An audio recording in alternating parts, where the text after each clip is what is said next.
todos. Nós que compomos o Centro de Formação Interdisciplinar e, mais especificamente, o Bacharelado Interdisciplinar em Ciências Ambientais, temos a honra de receber na nossa tarde do primeiro ciclo de debates interdisciplinares a professora e pesquisadora doutora Miriam Saleitão Barbosa, doutora pela Universidade da Flórida, não é? Miriam já está na UFOP há um bom tempo, pesquisando na área, vice-coordenadora do curso de Arqueologia, né, que faz parte do programa de Arqueologia e Antropologia da UFOPA. Ela é vice-coordenadora do NPDAFRO, é membro do Grupo de Pesquisa de Estudos Socioambientais Costeiros, o ESAC, da UFPA, e do Lab Pesca, né, também da UFPA. Eu tenho que ficar aqui permitindo o povo entrar e dar uma atrapalhadazinha, né? Miriam trabalha com ecologia histórica, etnoecologia e etnografia com diferentes grupos indígenas, afro-brasileiros, ribeirinhos, pesqueiros, mulheres e movimentos sociais na Amazônia e no Nordeste do Brasil. Professora Miriam, seja bem-vinda, continue sua fala. Dessa vez nós estamos gravando e seja bem-vinda você voltando novamente à sua casa inicial, que é o CFI, que nós estamos começando esse novo desafio, né? Que é termos um curso de graduação em ciências ambientais, um curso de demarche interdisciplinar. Agradeço a participação da grande pesquisadora aqui da nossa cidade, a Alcilene Magalhães Cardoso, que é uma pessoa muito querida, que está presente aqui no nosso chat, e os alunos do BICA. Sejam todos bem-vindos. Agora a fala é toda sua, professora. Eu vou ficar aqui observando se a tua apresentação está nos conformes, para ajudar aí você. Tá Já joia. apareceu, tá, Miriam? Tá aparecendo, né? Vou ampliar ela aqui. Tá Dá para ver agora? aparecendo, tá. Dá para ver. Massa. De volta aqui, né? Muito bom comentar um pouco desse assunto que eu gosto tanto, né? Sobre os animais, essas mudanças na paisagem, mas que também, né? Causa mudança nos animais e nós humanos também, né? E qualquer dúvida, vocês podem abrir o microfone, ou o Rubens lê também no chat. Tem muitos slides ainda, mas eu vou tentar correr um pouco para dar tempo de escutar vocês também. Com certeza vocês também têm histórias incríveis, aí eu sempre aprendo muito, né? E sempre é uma honra participar desse debate junto ao CFI. É como eu estava falando na outra sala, né? Tem esse exemplo aqui que é muito interessante também dos jabutis, né? Onde eles fazem esses cercados embaixo das casas, né? Nas casas de palafita, né? E deixam por um certo tempo. Então, assim, mais uma forma também, né, de aprisionar os animais para o consumo quando eles bem pretenderem. A maioria desses casos aqui com jabutis, eles não demoravam muito não na várzea, mas era tipo um alimento alternativo, né? Quando, né, tá difícil de pegar aquele peixe ou, né, que comer algo diferente, tinha essa proteína animal, que é super saborosa e também bem presente aí para vários grupos da região amazônica. Agora a gente está mostrando, né, eu estou mostrando um exemplo de estruturas mais recentes, né? Esses dois casos aqui são fotos atuais, mas de poços bem antigos, né, poços arqueológicos, mas um processo, né, que a gente pode falar, inclusive, né, de uso contínuo, né, com tecnologias mais recentes, mas que eles não deixaram de utilizar esses poços, né? Então é muito interessante, importante a gente perceber, né, aqui, por exemplo, na Bolívia, né, as mulheres realizando pesca nesses poços, não são poços naturais, como eu falei para vocês, são poços antigos, arqueológicos, que continuam sendo utilizados até hoje, né? Então, para elas, esses poços são vivos. Para além disso, tem toda uma questão cosmológica, ou seja, a forma de como eles pensam o mundo, essas comunidades, né, de protegerem esses lagos, porque aqui também tem seres, né, encantarias especiais que moram nesses lugares. Então, assim, tem todo um cuidado também de não tirar o recurso de forma muito exploratória para acabar com eles, não, mas tem toda uma questão aí de uma regulamentação de tirar o que precisam, né? E aqui são poços em Belterra, né, que são utilizados até hoje pelos moradores, e não são poços naturais, como a gente viu, né? Então, esse processo é muito interessante para a gente pensar que tem um manejo, né?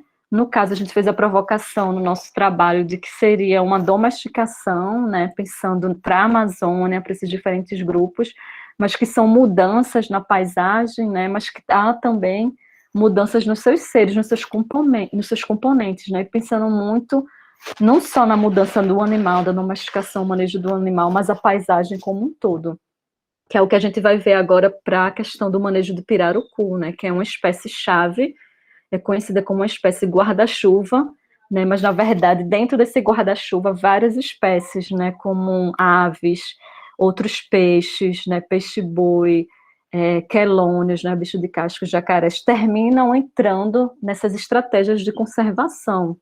A gente vai ver agora, tá? Vamos ver agora diferentes exemplos, né, estudos de caso mais atuais, contemporâneos, dessas diferentes formas de interação dos seres humanos com os animais e essas paisagens aquáticas. Né, aqui são fotos que o Pedro, ele pescador, né, uma liderança super importante de Mamirauá, ele esteve conosco no simpósio de manejo de fauna silvestre, né, ele nos forneceu essas fotos para mostrar toda a questão da organização, né, do manejo de pirarucu, que é um manejo que ele é reconhecido cientificamente, mas começou a partir, né, dos conhecimentos dos pescadores, sabendo do tempo que o peixe, né, o pirarucu, tem respiração aérea, então ele sobe, né, para respirar, né, buiar, como eles falam, mas que os pescadores reconhecem nesse processo de quem está boiando, se é um pirarucu, se é um peixe-boi. Então, que para quem não está acostumado, você olha só vê aquele movimento na água, né? Mas para eles não. E aí, sabendo desse detalhe de quanto tempo o peixe, né, sobe, vai de um peixe para o outro para respirar, eles fizeram, né, junto com biólogos, um esquema, né, de organização, né, para um sistema de estudo, né, observar de contagem desses animais nos lagos para daí se tirar as cotas, né, do manejo, né, do que vai ser pescado, né, e separando também os lagos que são para a criação do peixe, que não podem mexer, né, os lagos onde fazem as contagens, os lagos que podem ser pescados, né, então tem todo um sistema aí de muito domínio, de conhecimento e de técnica também. Essas fotos são mais antigas que o seu Pedro nos forneceu. Aqui, ó, próximo aos Aningás, eles fazendo a pescaria, aqui no caso de arpão. É uma pescaria muito difícil, que tem que ter o equilíbrio, né, dominar a haste, né, que vai ser jogada junto com o arpão, na verdade, jogado o arpão, e tem essa haste que depois pela corda eles puxam, né.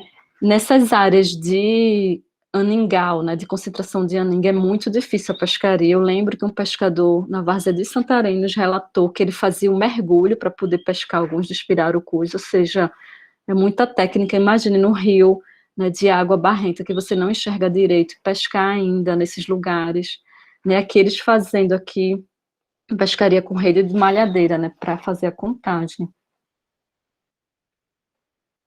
Aqui também, ó, eles observando, né, nessa pescaria coletiva, para saber o tempo que o peixe vai subir para respirar, para fazer essa pescaria, né, e aqui os animais pescados, né, o transporte, então tem todo um sistema aí de conhecimento que eles organizaram junto com os biólogos, né, com os cientistas, para fazer todo esse manejo dos pirarucus, né? Então, a criação também de um lugar para o beneficiamento, né? Tem a questão do selo lacre de identificação. Olha só o tamanho desse peixe, né? Estão pesando também, né? Fazendo um monitoramento para saber o que eles estão, quanto que eles estão extraindo, né? Depois eu posso mandar esse vídeo para vocês, que é sobre a indicação geográfica do pirarucu de Mamirauá, né?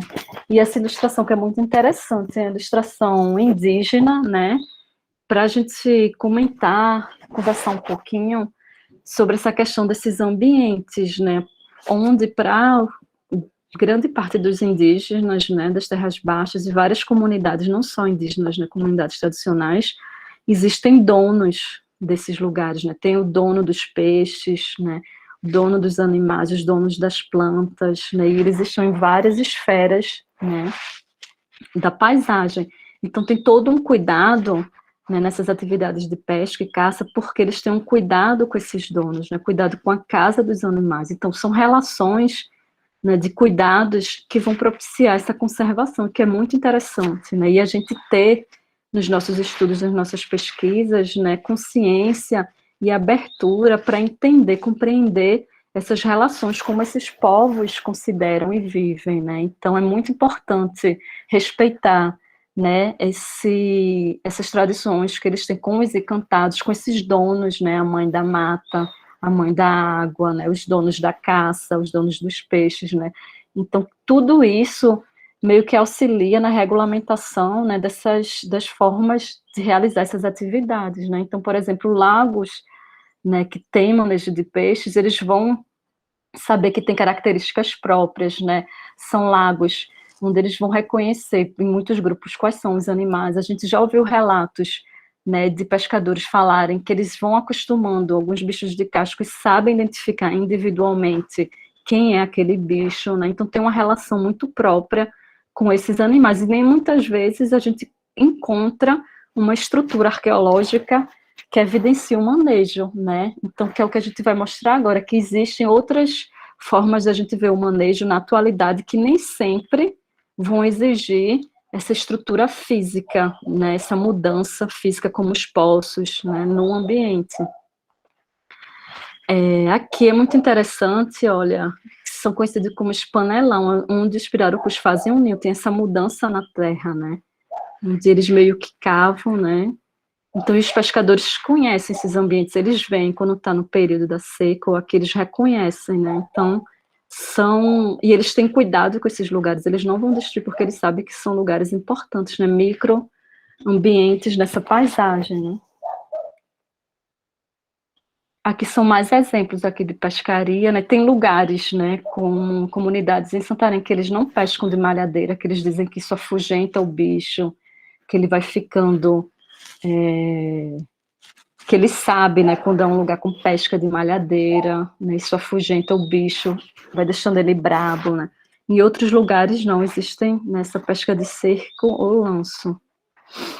E o que eu tinha falado agora há pouco, né, do pirarucu ser a espécie guarda-chuva, né, muitos desses lugares onde são feitos o manejo de pirarucu, outras espécies começaram a se multiplicar, né, ou seja, é um índice que a gente chama de abundância na biologia, na ecologia, a quantidade, né, de indivíduos dessa espécie, por exemplo, de aves, né, indivíduos de jacarés, né, próprias tartarugas ou micro-organismos que são os zooplânctons ou fitoplânctons, que são os alimentos, né, para peixes, para muitos animais, se multiplicaram com as estratégias de manejo de pirarucu, né, então, assim, todos esses cuidados, né, estratégias de conservação do pirarucu são muito importantes porque terminaram abrangendo nesse guarda-chuva várias espécies, né, então um exemplo desse conhecimento tradicional aliado ao conhecimento científico que pode ser multiplicado e repassado para vários lugares do mundo, inclusive, né. Agora eu vou mostrar para vocês, né, exemplos contemporâneos que a gente não verificou evidência física, mas que isso não quer dizer que não teve manejo, ou seja, são evidências hoje desse manejo das paisagens aquáticas, né, do que a gente acredita que deve expandir no conceito de domesticação, né, estratégias muito bem pensadas, né, por conta desses conhecimentos, desses saberes, né, das comunidades, para atrair e capturar os animais. A gente vai pegar como base aqui uma comunidade de região costeira, né, estuarina, que é localizada em Bragança, litoral nordeste do Pará, tá? Uma das áreas de maiores manguezais contínuos do mundo, são enormes, são verdadeiras florestas. E tem a Vila dos Pescadores, né, onde o pescador e poeta, e também estudante, né, mestrando Manuel, né, nos forneceu as fotos e conversou um pouco sobre os emburateuas, que são micropaisagens, né, naturais, mas que os pescadores começaram a recriar também para atrair os animais. Aqui são as famílias, né, tecendo, remedando as redes de pesca. Tanto é muito interessante a questão geracional como de gênero também, né? E aqui, olha só, esse desenho que consta na cartilha do pessoal do Lab Pesca, né, um trabalho bem interessante que eles fizeram na escola, a gente consegue ver aqui os emburateuas, né? Na verdade, aqui é um manguezal, e o emburateu estaria aqui dentro do furo do rio. Né? O que é esse emburateu? O emburateu são quando os troncos caem, as árvores caem, né, dentro dos rios, forma-se aquela micropaisagem, né, garantindo sombra. Ali também a gente vai ver concentração de lodo, né, que vai atrair os animais. É como se fosse um lugar, um abrigo, né, para os peixes, mas também fornece alimento.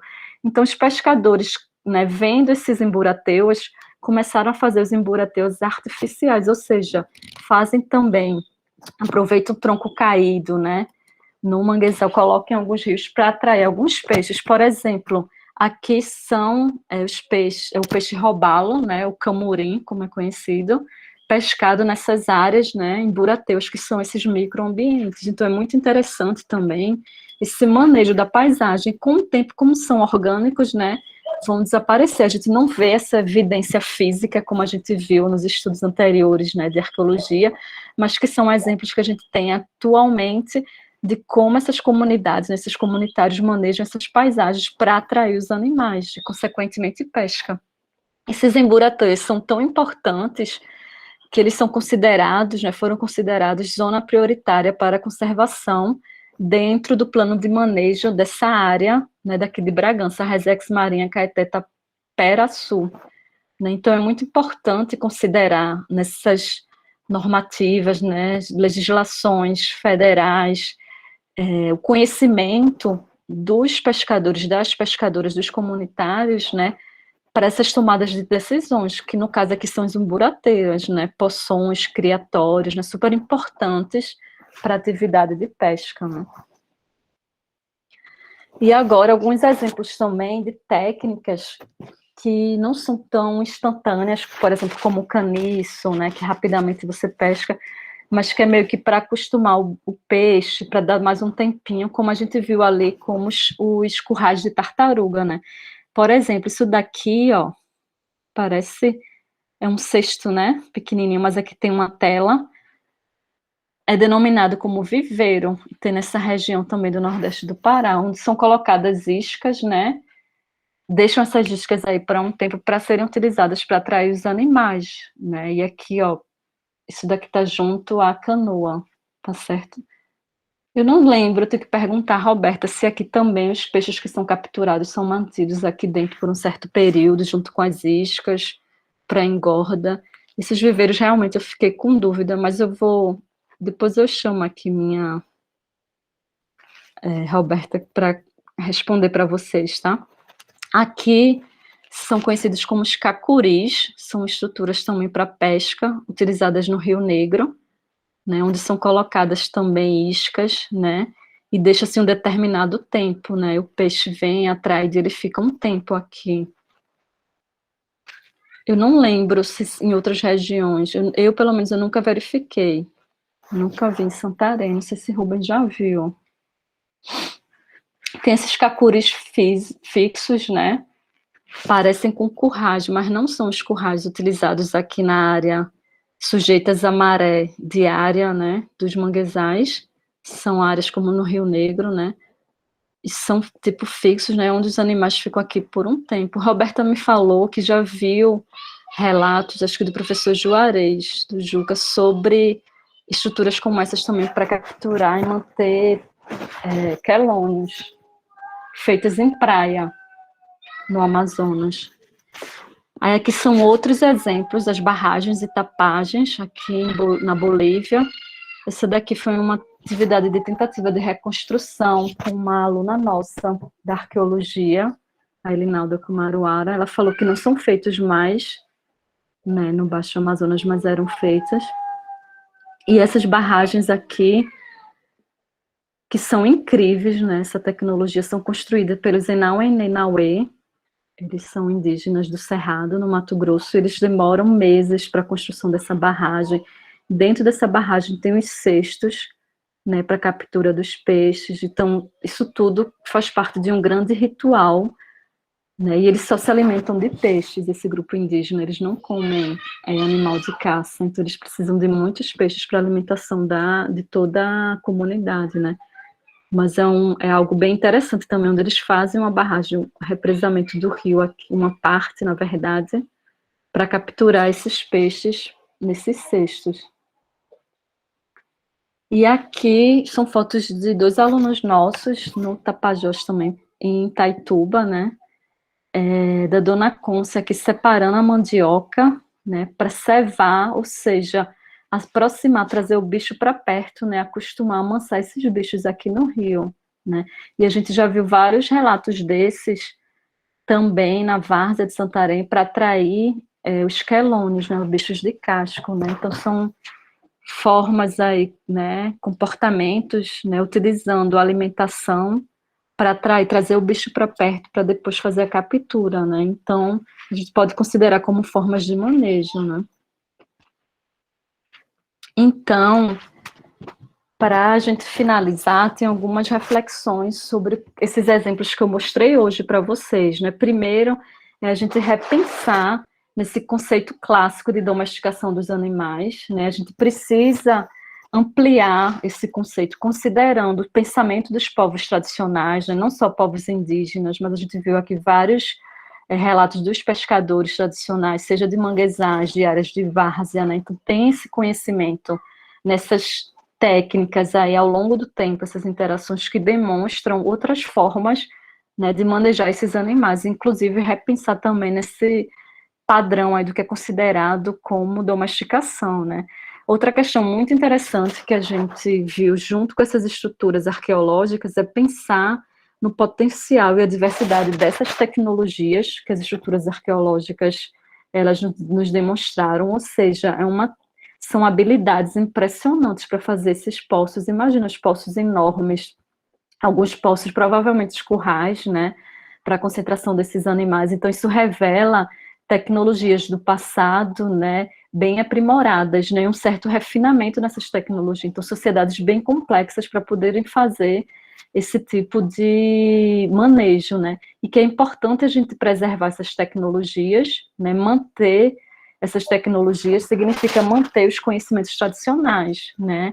E esses sítios arqueológicos são lugares riquíssimos de saberes, né? Demonstram esse conhecimento ao longo do tempo, mas para a gente não ficar só preso nos vestígios materiais, que não seja um fator limitante para os estudos, né, de manejo dessas paisagens aquáticas. A gente viu vários exemplos, né, de que nem sempre a estrutura física ela vai se manter, ou né, vai ter uma estrutura física, como os emburateus, que são utilizados materiais orgânicos, né, mas que isso não seja limitante nesse repertório cultural e tecnológico das comunidades, das sociedades pretéritas e contemporâneas, né. Outra questão importante, que desde o início, né, da apresentação vinha falando, era da gente fazer essa confluência de saberes, né, principalmente junto com as populações tradicionais, né, muito importante nos nossos projetos, a gente ter essas comunidades tradicionais, mas também a interação de pesquisadores, né, seja na biologia, né, a área ambiental, mas a área também das ciências humanas, né, sociologia, antropologia, arqueologia, própria história, né, então é muito importante a gente fazer essas equipes multidisciplinares, né, para permitir que a gente realmente entenda, compreenda as ações das populações do passado, né, e pensar também a forma como elas manejavam são exemplos sustentáveis, né, para a gente garantir essa sustentabilidade também hoje e no futuro, né, então são vários exemplos aí de como todo esse pensamento dessas populações, elas são muito mais relações de cuidado e de conservação do que os modelos que a gente tem hoje capitalistas, né, imperativos. E só para fechar, reforçar aí que é muito importante ter os comunitários nos planejamentos, nas ações de gestão, né, para a gente pensar na conservação biológica, né, tanto dos animais silvestres como das paisagens, né, então aquele próprio exemplo do Emburateu que consta no plano de manejo da Resex, né, a partir do conhecimento das comunidades, né, que a gente também tenha isso nos planos de manejo das outras comunidades da região, né, e os planos de manejo comunitários, eles possibilitam também, além da conservação né, das paisagens, da biodiversidade, também garante soberania alimentar para essas populações e, de certa forma, uma autonomia econômica, né, para que eles possam também, né, usar como um recurso alternativo quando precisarem. Né, então, é importante demais. E é fundamental que nesses planos de manejos tenham todas essas considerações das comunidades, né, para que o poder público possa auxiliar, e também as universidades, nas instituições de pesquisa e ensino. Então, para que de maneira integrada, né, as estratégias de conservação elas possam realmente serem articuladas e de fato funcionarem. Né? Então, é preciso ter toda essa articulação e que seja de maneira horizontal, né, poder público, as instituições de ensino e pesquisa e as comunidades tradicionais. Por fim, se vocês tiverem interesse, tem um artigo, ele está escrito em inglês, a gente quer traduzir também para usar a sala de aula, passo para vocês, tá? Que saiu ano passado. A gente fez também uma conversa no podcast Os Mexericos na Maré sobre esse artigo. Agradecer também a todos os participantes, como eu falei para vocês, né? Foi um super trabalho, né? Com o Pedro, pescador, Manuel, pescador, Roberta, os arqueólogos Clyde, a professora Gabriela, e também o José Cândido, antropólogo, que nessa última etapa aí, né, nos auxiliou bastante, pensando também na inserção do contexto do pirarucu, que era algo que a gente não tinha escrito nesse artigo. Aí, por fim, tem uma poesia aqui do Manuel Ramos. O Rubens, tu queres ler? Tá conseguindo enxergar? Eu preciso de água. Certo. Posso ler sim, Miriam, tranquilamente. O pescador consciente, Manuel Ramos. O ser humano em seu habitat tem o seu próprio pensamento. Uns, fruto de muito estudo, outros pelos ensinamentos, pelos saberes tradicionais, repassados por seus pais e cheios de conhecimento. O pescador tem um saber que é muito natural, procedente da sabedoria do campo tradicional, que, repassado às gerações, produzem suas ações no segmento cultural. No lugar, no lugar onde nasci, entre a praia e o manguezal, na vila de Ajuruteua, aprendi, ao natural, conquistar o meu valor. Virei um artista pescador na arte da pesca artesanal. Mas não aprendi a preservar o meio ambiente local. Não ter tido consciência revelou-me muito mal. Minha falta de cuidado tem poluído e degradado o mar e o manguezal. Os maiores criadouros foram quase exterminados por tanta exploração sem os devidos cuidados. Os igarapés de Ajuruteua, manguezais e emburateuas precisaram ser preservados para que não fossem extintos os peixes e os animais. Foi preciso aperfeiçoar o saber dos nossos pais. Chegou no certo momento um novo conhecimento para ajudar os demais. Os pescadores tiveram que aprender a preservar os poços e emburateuas. A gente parou de explorar. Usamos a educação, ganhamos conscientização e vimos tudo melhorar. Hoje sou um pescador, mas tenho outra visão. Sei que os pontos de pesca precisam de proteção. Unir o útil ao agradável. Sou um pescador responsável, com consciência e educação. Adorei sua voz de locutor. Obrigado, obrigado. Eu vou passar agora a palavra aos nossos colegas que estão aqui assistindo essa fala tão proveitosa e tão prolífica da professora Miriam. Eu passo a palavra aí para quem deseja conversar, trocar ideias com a Miriam. Quem gostaria de falar, de fazer alguma pergunta? Esse é o momento. Boa tarde, Onassis. Oi, Onassis. Pode Professor, falar, querido. eu estava observando na sua palestra aqui a questão da criação, né, do peixe, do pirarucu. Eu já vi os dois tipos de criação e todas as duas pessoas, tanto na várzea, né, porque na várzea eles fizeram tipo um açude, né, e criar, mas quando enchia, o bicho ia embora, o jacaré comia. E aqui na cidade, a pessoa também não tinha esse conhecimento, ela foi tentar criar o pirarucu aqui no bairro da Área Verde.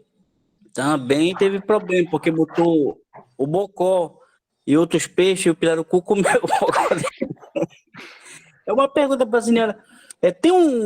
Tem alguma coisa em PDF escrito sobre a criação mesmo do pirarucu, ou é só o conhecimento que é feito pela universidade? Olha, Onassis, tem muita coisa escrita principalmente cientificamente, mas o que eu te recomendo, assim, que é show de bola, é a gente ir lá na comunidade Ilha de São Miguel, nas comunidades que manejam, e conhecer com eles, né? Então, se eles são os nossos professores, né? Eles já manejam há muito tempo, inclusive lideranças de várias comunidades daqui, né, da Várzea, como também de Mamirauá, vão dar cursos em outros países no Peru, eles são muito requisitados, né? Agora, é um problema que o pirarucu é peixe predador, né? Come tudo. Viu o tamanho do bicho enorme, né? Então, essas comunidades, né? Eles separam bem quais são esses lagos, né? Tem que entender, conhecer muito da paisagem para poder separar quais são os lagos, onde vão ser feitos os criatórios dos peixes, né? Como é que vai ser feito. Mas eu posso te passar o contato e a gente marcar para conhecer a comunidade.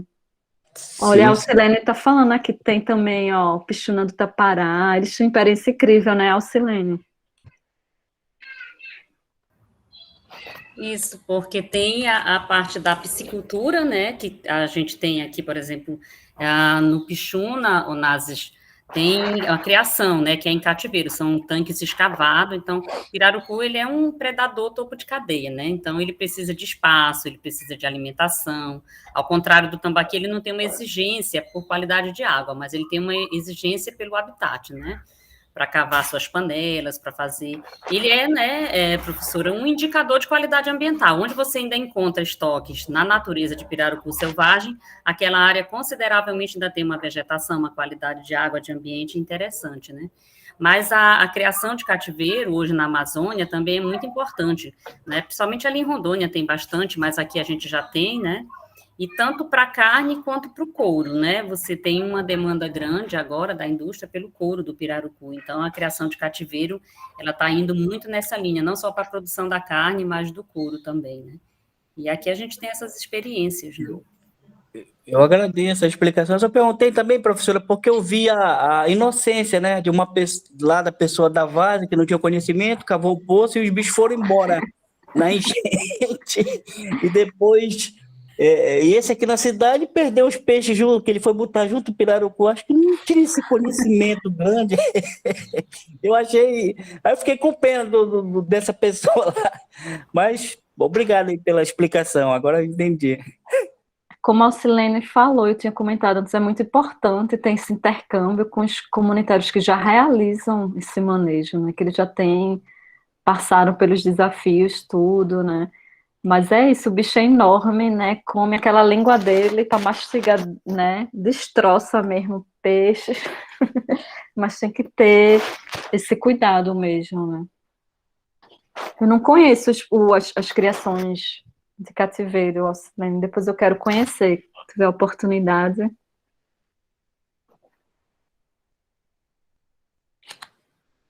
Obrigado aí pela explicação.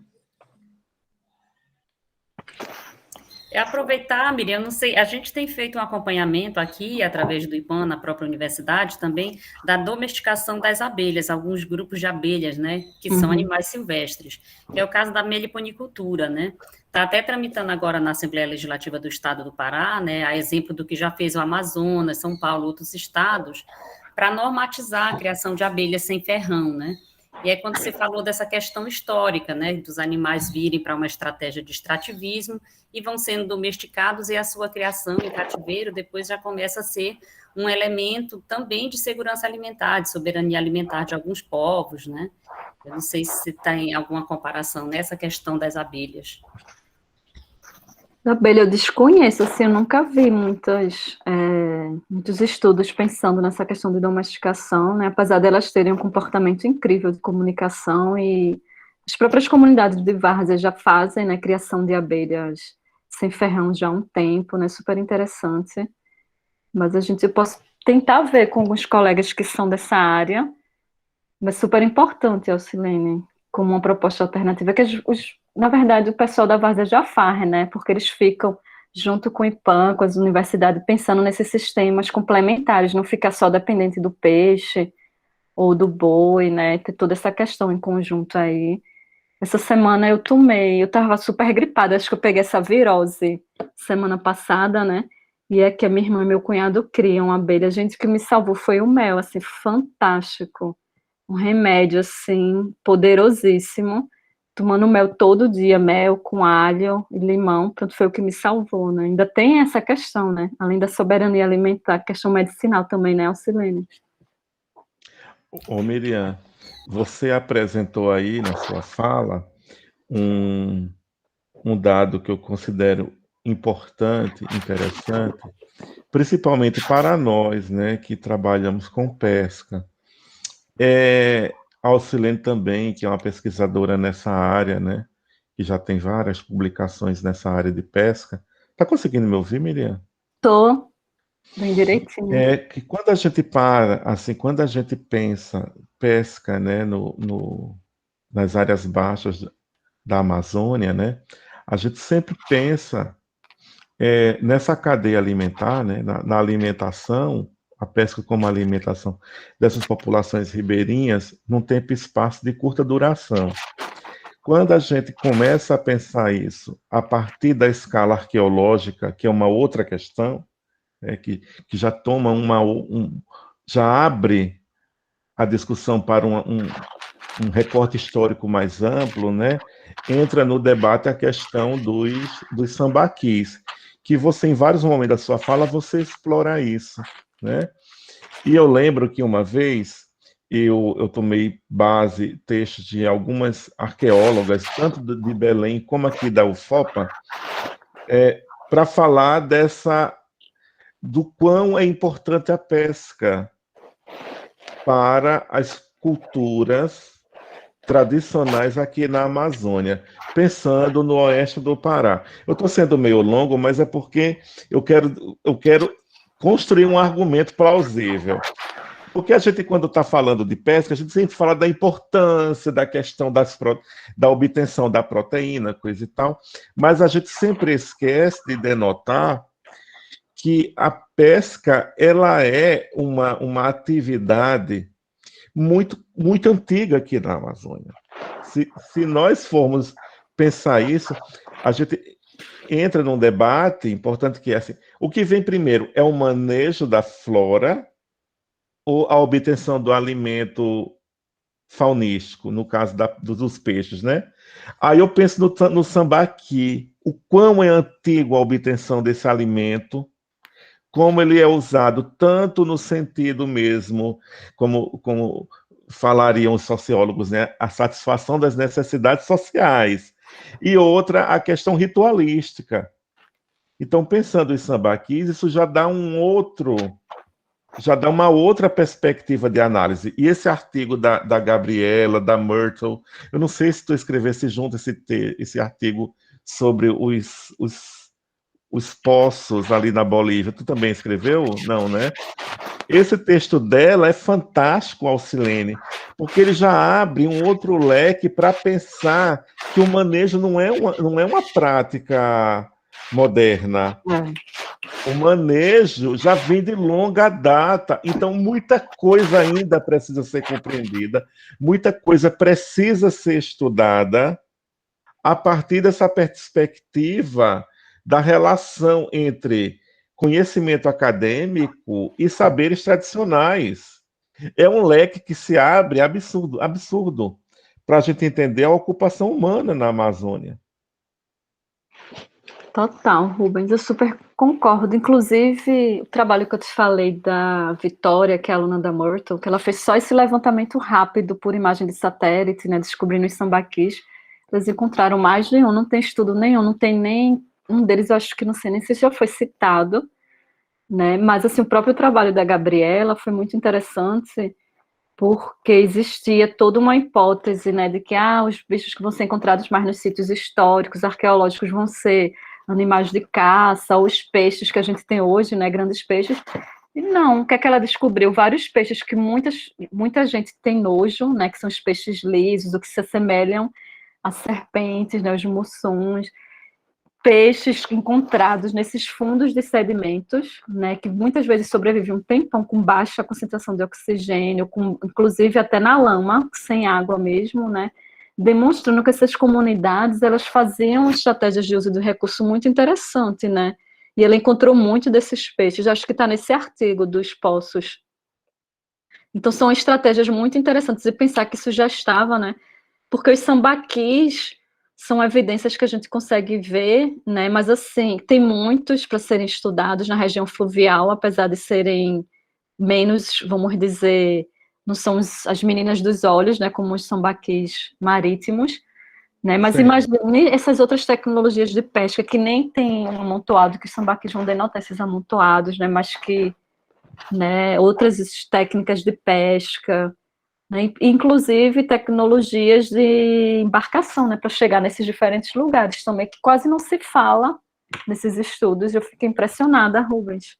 Não se fala, é tipo embarcação europeia, embarcação europeia. A gente tem aqui um sistema de tecnologias de embarcações próprias, nativas, impressionante na Amazônia, né? Sim.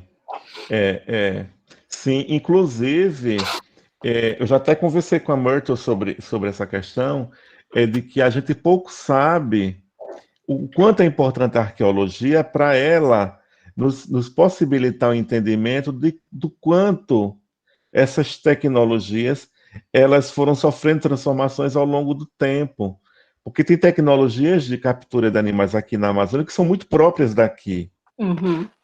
Né? Então, assim, eu penso que entender isso a partir de um enfoque interdisciplinar, tomando como base a arqueologia, né, que são as escavações, dá para a gente entender muita coisa. Por exemplo, eu sou uma pessoa leiga na área de sambaqui, eu conheço muito pouco, mas sempre que eu lia sobre sambaqui, me repousa uma dúvida, porque falar assim, grande parte desses sítios, um sítio bastante conhecido aqui no oeste do Pará é o Taperinha, que fica no Ituqui, né? Que eu não conheço ainda pessoalmente, que fala que uma das partes desses sambaquis, uma parte é composta por molusco. Aí vem a seguinte questão: que transformação ocorreu nos hábitos alimentares aqui no Baixo Amazonas que os moluscos deixaram de ser fazer parte da dieta alimentar? É uma pergunta que eu me faço, mas é uma pergunta de pessoa que não conhece o tema.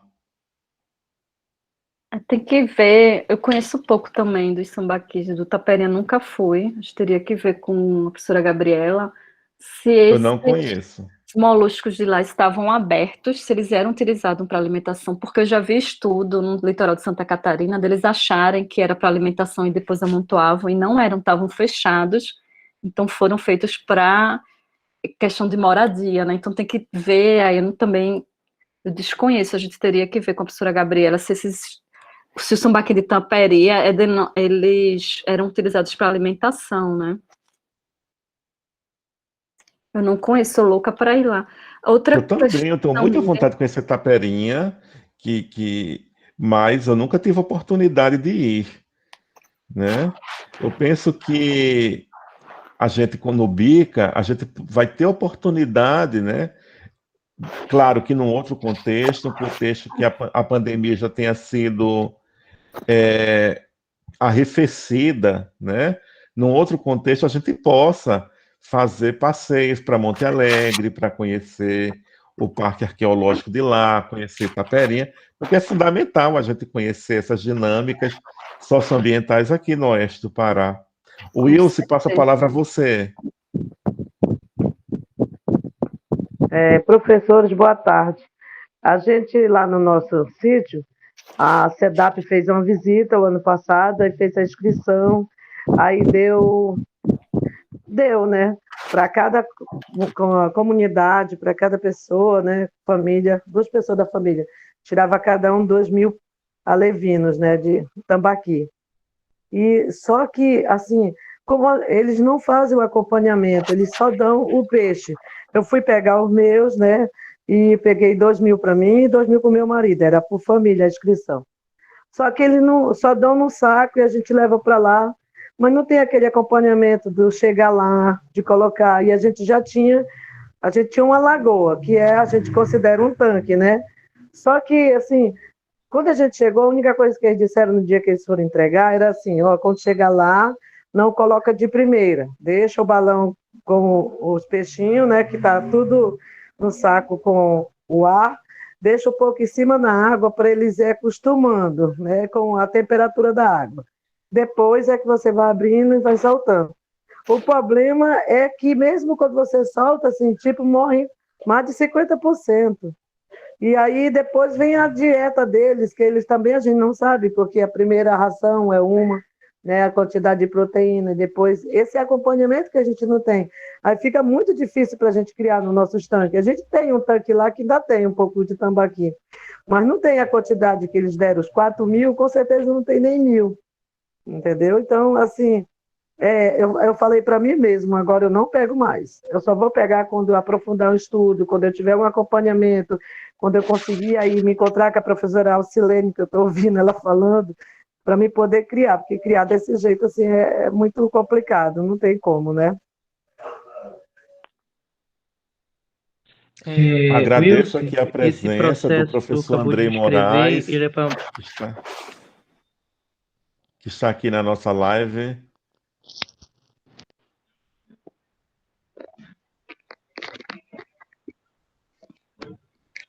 com licença. Wilson, esse processo que você descreveu, ele é utilizado para conservar o alevino no processo de pH, de troca de temperatura e pH. E é comum realmente ter perda de manejo nessa troca. Por mais experiente que a pessoa possa ser, ainda vai ter uma perda de pelo menos 10% na criação.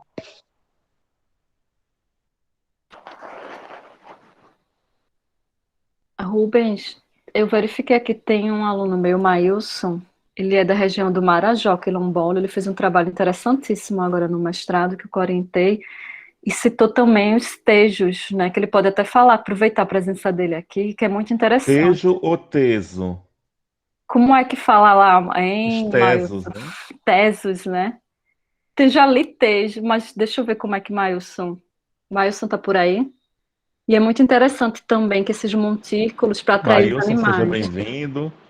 Oi, professora, eu tô Maravilha. aqui sim, só que eu tô no ônibus, tô indo pra casa, acho que eu não vou conseguir falar com vocês. Tudo bem, obrigada, Mailson. Depois a gente marca para ele apresentar o trabalho dele, Rubens. Certamente, certamente. Mais alguma pergunta? Olha, eu tô aqui dentro do ônibus ainda.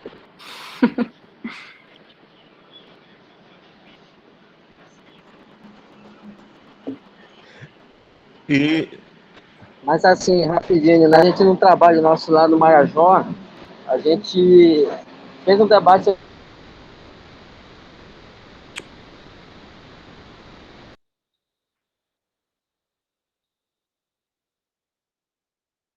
sobre os textos, inclusive fiz uma relação com a revoada de Jamburi, né? Uma coisa interessante do nosso trabalho, que nós discutimos isso, eu acho que tem muito a ver com o que a professora amiga falou, né, na domesticação dos patos, inclusive no Marajó, é tido como pato bravo, né?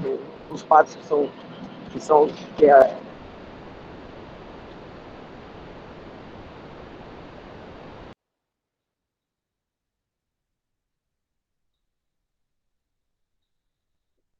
objeto de caça das comunidades tradicionais quilombolas tradicionais.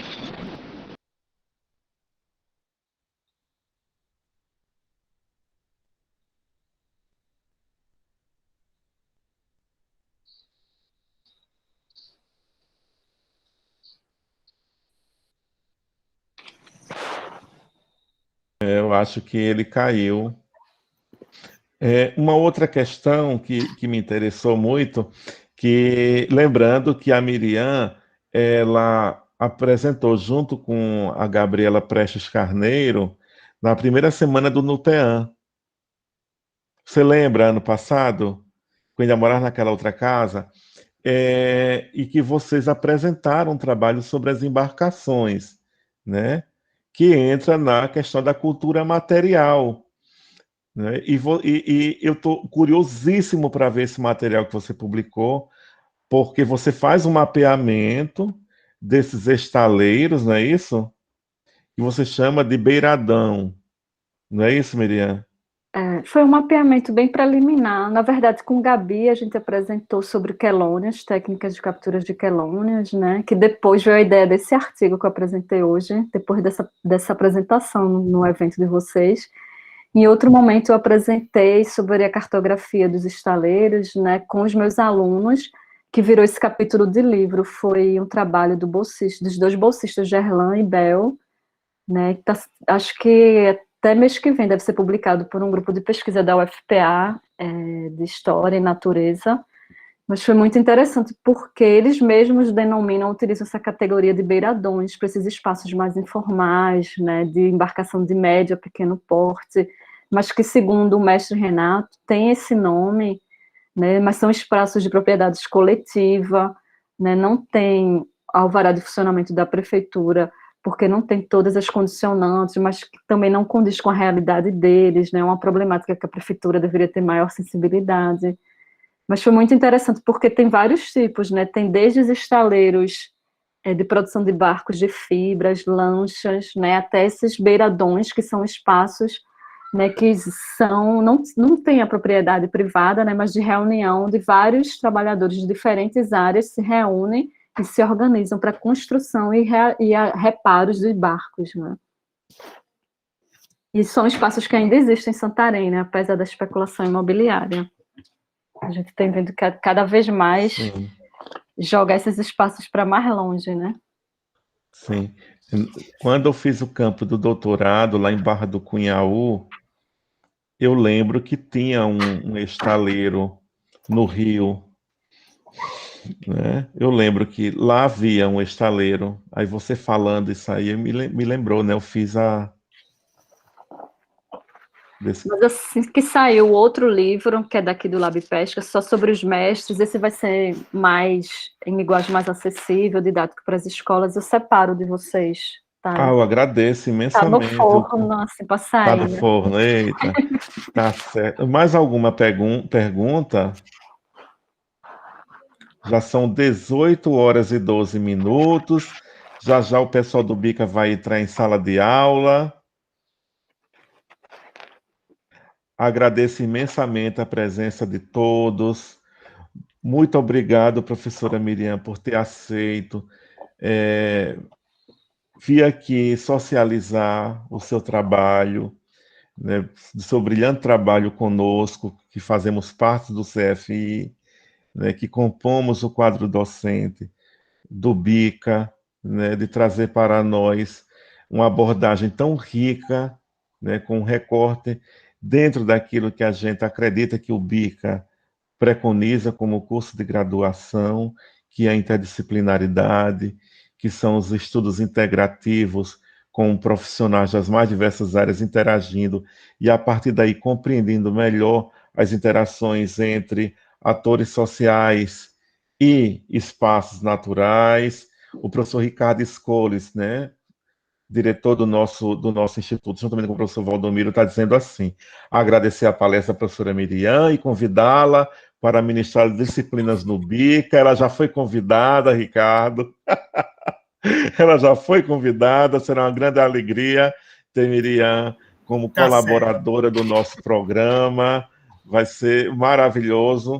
Então, Miriam, boa tarde a todos, boa tarde, professor Ricardo, que está conosco na segunda quinzena de abril, se não me engano, falta a gente fechar a data, né, da apresentação do professor Ricardo, que também faz um trabalho interessantíssimo na área florestal, né, com os extrativistas da castanha do Pará, não é, na Calha Norte, se não me engano. Me desculpa se estou falando alguma inconsistência. Então, muito obrigado a todos. Miriam, muito obrigado. Depois eu passo a você o certificado como apresentadora dessa mesa redonda. Estejam todos bem. Professor Andrei, muito obrigado.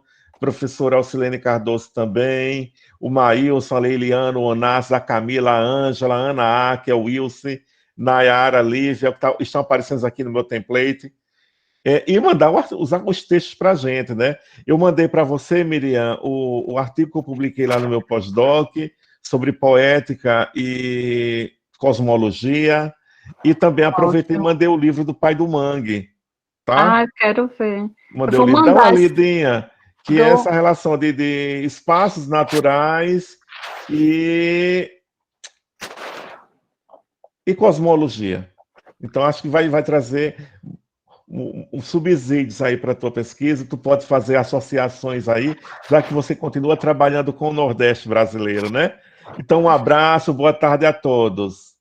Eu agradeço novamente. Eu que agradeço. Adorei.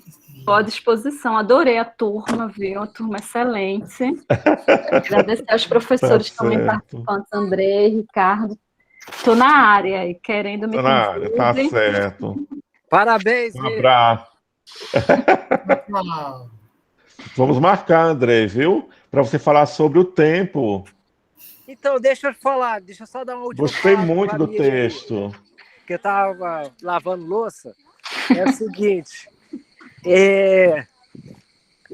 não sei, parece que tem um ciclo que não está se fechando, né? Porque ao mesmo tempo que essas pessoas que estão avançando em cima da natureza, em cima dos povos, em cima da floresta, a elite desse povo que influencia está sendo formada na universidade. Né? Eu acho que aí entra a fala do próprio, né, do Rubens, né, sobre essa questão da pesquisa que está sendo na universidade. Mas eu pergunto, esse ciclo está se fechando, o que está acontecendo? Uma crítica muito antiga que eu via era de que as comunidades reclamam muito que não há retorno para elas. A universidade não retorna, o ciclo não está se fechando. A gente vê isso muito A gente vê muito na pesquisa, a gente vê muita pesquisa, vê muita extensão, mas parece que no ensino a coisa não está fechando. Apesar de todos os esforços do CFI, do BICA agora, como que você vê isso? A pergunta é para mim ou para Miriam? Para mim. Essa mesma dúvida. Olha, professor André, na verdade a universidade sempre foi elitista, né? Então eu acho que a grande parte dos cursos não tem essa preocupação de se voltar para as comunidades. Os próprios cursos, se a gente for olhar, Rubens deve também ter esse entendimento de engenharia de pesca, agricultura, é um curso fechado para uma produção capitalista, individualista, privativa, né? São poucos os cursos que se abrem para fazer um trabalho com os pescadores, comunidades, né, de pescadores, e a universidade tem esse histórico de atuação há muito tempo. Começou assim, né, com a elite e com os olhos fechados, né? Por exemplo, eu estava conversando com a minha irmã, que ela é mais da área de pesca, né, inclusive do curso de engenharia de pesca, né? A gente estava vendo que o curso de oceanografia em Recife não tem uma disciplina sobre oceanografia socioambiental, é tudo físico, químico, biológico, ou seja, um curso que é referência, né, de uma grande universidade, mas não se abre, né, não se volta. E a gente tem visto algumas mudanças, mas são muito incipientes, são grupos fechados de pesquisas, professores que ainda se juntam, né? Mas na própria antropologia também, a área de pesca, ela ainda tem poucos pesquisadores, né, Rubens? Rubens é mais dessa área, pode... Mas eu acredito que isso vem de um histórico de universidade muito elitista, muito distanciada. É, olha, esse debate ele é interessante, mas muita coisa precisa ser revista, principalmente no contexto do Brasil em que nos encontramos, sabe, Andrei? Por que eu digo isso? Eu estava conversando com um líder comunitário, né? E assim, de longa data, eu acredito que a Alcilene conheça. E numa conversa tal, ele olhou para mim e falou assim: é, e você, e para que ter curso de antropologia na UFOPA? Aí eu tomei um susto, porque é uma pessoa progressista, é uma pessoa vinculada, né, assim, a movimento social. Aí eu disse: olha, vamos lá. Eu comecei a explicar para ele. Eu digo assim: olha, na construção da Constituição de 88, todas as questões relacionadas ao social, elas foram propostas ou tiveram como grande protagonismo antropólogos, sociólogos, historiadores, biólogos. Então, Está dando para ouvir? Sim, estou escutando. Sem esse tipo, sem esses profissionais, simplesmente não existem mais no Brasil a criação e proposição de políticas públicas. Então, eu fico assim, eu fiquei surpreso, porque eu digo assim, nossa, uma pessoa que teve contato com esse tipo de profissional ao longo da vida. A Alcilene está aqui, né? A Alcilene trabalhou com manejo pesqueiro no IPAN, no Provasa, no projeto Iara. Não dá para pensar esses projetos também sem essa estreita ligação entre espaços institucionais e espaços comunitários. Então, assim, é, é difícil a gente explicar a importância do conhecimento acadêmico, né? Eu penso que dizer que é elitista, em certa medida, não responde muito à questão, que o outro lado é um certo desconhecimento, do papel desses profissionais, né, que vai do assistente social, inclusive do filósofo, Andrei. Você sofre isso diuturnamente, né? Você da filosofia, que é uma das áreas assim que a gente que mais se sofre, né? Então, assim, é um caminho muito árduo, a gente que faz parte do mundo acadêmico, de se fazer ouvir, de se fazer compreender. Agora, é um trabalho que tem de ser feito de forma pedagógica mesmo, de trabalhar ao mesmo tempo, e do mesmo tempo construir um espaço pedagógico, né, de que um compreenda o papel do outro, porque há essa relação também institucional. Interinstitucional, inclusive, né? Você me fez lembrar uma coisa importante, que a nossa escola está muito atrasada, né? Século XIX para trás. Então, como você falar de antropologia, se eles ainda estão atrás do século XIX, século XVIII, o que ensina em matemática na escola não chega nem a cálculo, que é século XVIII, Newton. Né? Literatura começa pela literatura portuguesa, ou seja, já começa expulsando o aluno de sala de aula, em vez de começar pelo hoje. Então, aí fico... Quando já me fizeram essa pergunta, Rubens, sobre antropologia, para que serve a antropologia? Aí eu conto a história lá do Marcel Mauss, né, da dádiva.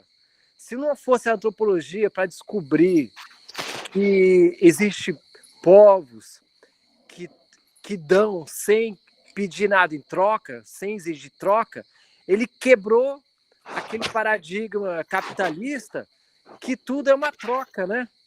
Tudo você tem que pedir algo em troca. E que essa descoberta foi importantíssima para influenciar no mundo todo políticas, partidos sociodemocráticos, né? Ou seja, o Estado tem que participar. Ele não pode ser omisso, né? Ele não pode ser mínimo, ele tem que ser o necessário. Vê a notícia que saiu hoje aí, que na Islândia eles não sabem o que mais fazer com a previdência dos trabalhadores, que eles estão ricos. Ou seja, a previdência dá dinheiro, só não dá dinheiro no Brasil. Não dá dinheiro do Brasil porque eles desviam o dinheiro da previdência. Eu acho que aí volta o que você falou, me comentou do meu artigo, né, do tempo, né? Tá faltando consciência histórica. As pessoas estão sem consciência histórica. Pois é. Eu vou precisar terminar a live, Andrei, porque os alunos vão entrar em sala de aula. Obrigado aí pela tua contribuição. Boa noite a todos, um abraço. Boa Já me noite, despedi da parabéns, Miriam, Rubens, né? Um Miriam. abraço, tchau. Grande abraço. Tchau, gente. Bom revê-los.